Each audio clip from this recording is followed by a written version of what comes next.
अपनी ही हार पर भी ठहाके मारकर हंसे थे वाजपेयी। ग्वालियर में मिली हार को लेकर क्या था वाजपेयी का बयान? क्यों वाजपेयी ने कहा कि मां बेटी की लड़ाई सड़क पर आने से उन्होंने रोकी? 16 अगस्त को देश के पूर्व प्रधानमंत्री भारत रत्न अटल बिहारी वाजपेयी की पुण्यतिथि है। वाजपेयी को उनके समर्थकों के साथ ही उनके विरोधी भी खूब याद करते हैं। खासतौर पर विरोधियों की हर मामले में मदद के लिए तैयार रहने और अपनी किसी भी विरोधी पर निजी हमला न करने की नीति के कायल उनके विरोधी भी थे। वाजपेयी का निधन 16 अगस्त 2018 को दिल्ली के एम्स में हुआ था। वाजपेयी की समाधि स्थल पर उन्हें श्रद्धांजलि देने के लिए सुबह से ही नेताओं का तांता लगा हुआ था।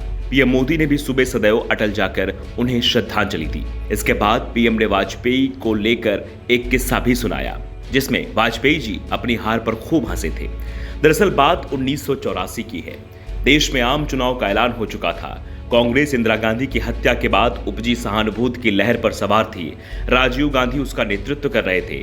उस दौरान ग्वालियर को जनसंघ और बीजेपी का गढ़ माना जाता था। यहां से पहले जनसंघ को जबरदस्त समर्थन मिलता रहा था। ऐसे में अटल बिहारी वाजपेयी के लिए सुरक्षित सीट की तलाश ग्वालियर पर जाकर टिक गई थी। ग्वालियर से पहले राजमाता विजया राजे सिंधिया चुनाव लड़ने की तैयारी कर रही थी, लेकिन फिर उन्होंने वाजपेयी को ग्वालियर से चुनाव लड़ने का ऑफर दे दिया। वाजपेयी की शुरुआती जिंदगी का बड़ा हिस्सा ग्वालियर में ही बीता है, इसलिए वाजपेयी भी ग्वालियर से चुनाव लड़ने को तैयार हो गए। वो ग्वालियर पहुंच गए और अपना नामांकन पत्र दाखिल कर दिया। वाजपेयी कार्यकर्ताओं की बैठक ले रहे थे। ये वो दौर था जब भारत में लोकसभा का चुनाव एक ही चरण में होता था। कांग्रेस की ओर से उस समय गुना सीट पर माधवराव सिंधिया का नाम घोषित किया गया था। वाजपेयी के ग्वालियर से चुनाव लड़ने की बात साफ होते ही कांग्रेस को भी समझ में आ चुका था कि ग्वालियर सीट उनके हाथ से निकलना तय है। लेकिन इस बीच अर्जुन सिंह ने राजीव गांधी से मुलाकात की और उन्हें समझा दिया कि अगर सिंधिया को गुना की जगह ग्वालियर से लड़ा दिया जाए तो वाजपेयी को ग्वालियर में ही घेरा जा सकता है। वो पार्टी का प्रचार करने कहीं नहीं जा पाएंगे। राजीव गांधी को अर्जुन सिंह की राय पसंद आ गई और उन्होंने नामांकन के अंतिम दिन सिंधिया को ग्वालियर जाने के लिए कह दिया। जब नामांकन जमा कराने के चंद घंटे बचे थे, तभी अचानक सिंधिया ग्वालियर कलेक्ट्रेट पहुंच गए। सिंधिया के ग्वालियर कलेक्ट्रेट पहुंचने की खबर कांग्रेस के चंद नेताओं को ही थी। जैसे ही सिंधिया ने ग्वालियर से कांग्रेस उम्मीदवार के रूप में नामांकन किया, बीजेपी नेता चिंतित हो गए। तुरंत ही वाजपेयी जी के लिए दूसरी सुरक्षित सीट की तलाश शुरू की गई।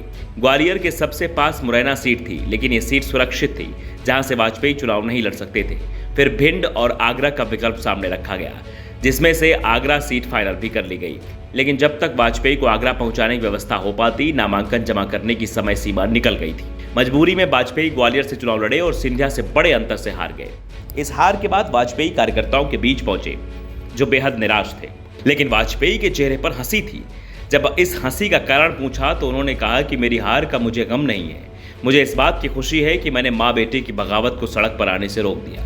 अगर मैं ग्वालियर से चुनाव नहीं लड़ा तो माधवराव सिंधिया के खिलाफ राजमाता विजया राजे सिंधिया चुनाव लड़ती, जो माधवराव सिंधिया की मां थी।